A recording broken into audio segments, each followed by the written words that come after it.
As a pediatric speech language pathologist, oftentimes when I am doing an evaluation, a large part of it is asking the parents lots of questions about what their interactions are like with their child, and then giving them recommendations about what to keep doing or what to refrain from doing. This is specifically going to be 5 things I would never do as a speech therapist working in early intervention with toddlers who are learning to say their first words. I'm going to share with you 5 things that I do my very best to avoid when interacting with toddlers in order to help their speech and language development, especially those I'm working with to help learn to talk.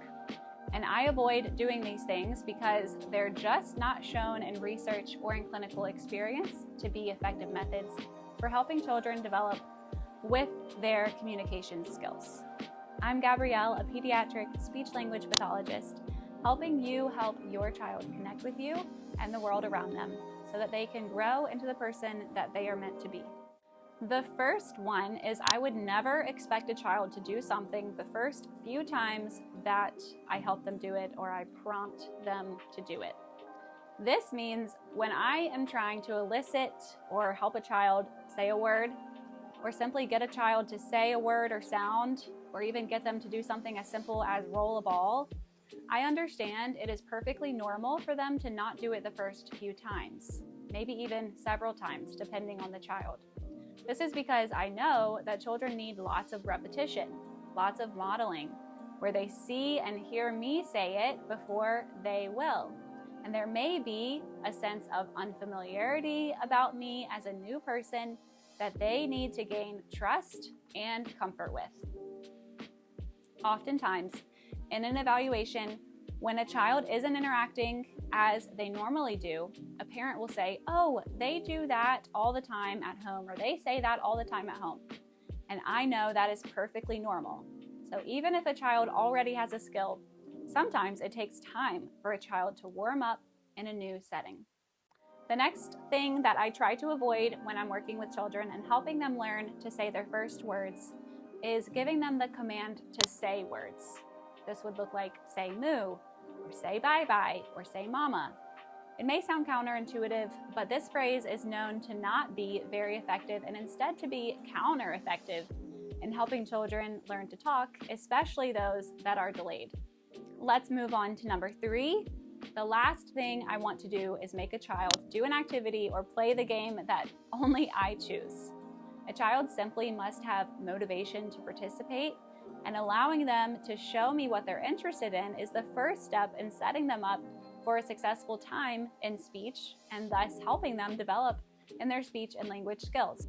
This is known as child-led therapy, and while it is important to have structure and use methods and strategies for pulling some language skills and words out of children to help them talk, I must be flexible as a therapist to change what I'm doing and how I'm able to help them with a particular skill using a variety of toys and games that they choose and are interested in.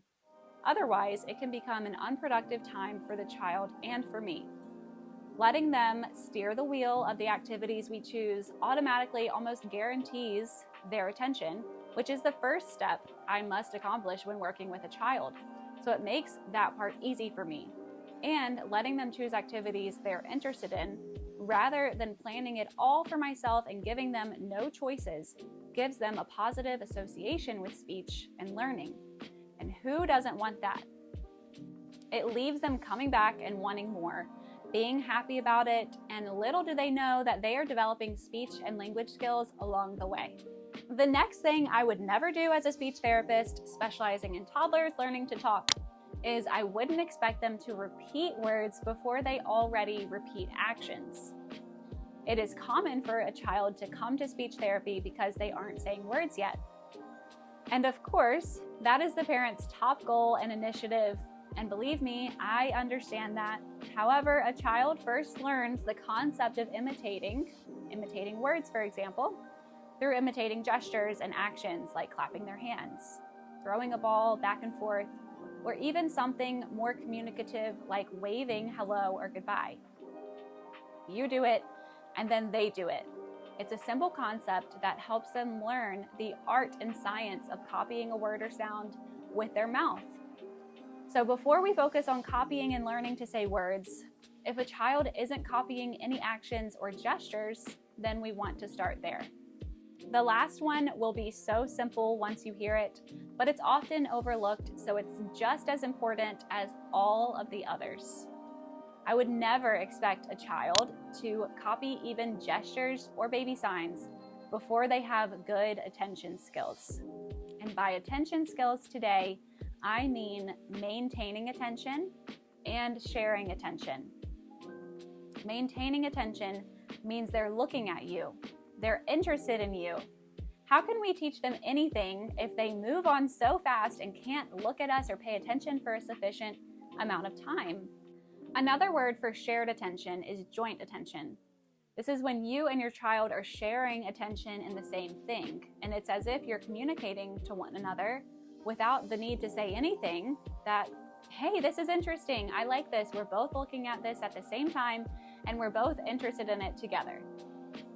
If a child doesn't really demonstrate these skills yet of maintaining attention and being able to share attention, I would first work on these skills with fun, motivating, engaging social games to get their attention. These are games like peekaboo and the chew game, where you put something on your head and say, chew, and then it falls off, and take my word for it, kids absolutely love this game. And it's a game you can play over and over again. These sorts of games get their attention and get their attention on you. That is the whole point. Once they have the ability to pay attention to you and to share attention with you, you can begin to see them respond to what you do, which is a first step in building the skills that are needed to say words. They may even initiate these interactions with you, which is another step in building the skills needed to say words. As you can see, your child's attention towards you is crucial in building their speech and language skills. So if you're not yet seeing that, then that is the perfect place to begin. You can take these little speech therapy tips and tricks and use them to build your child's speech and language development at home.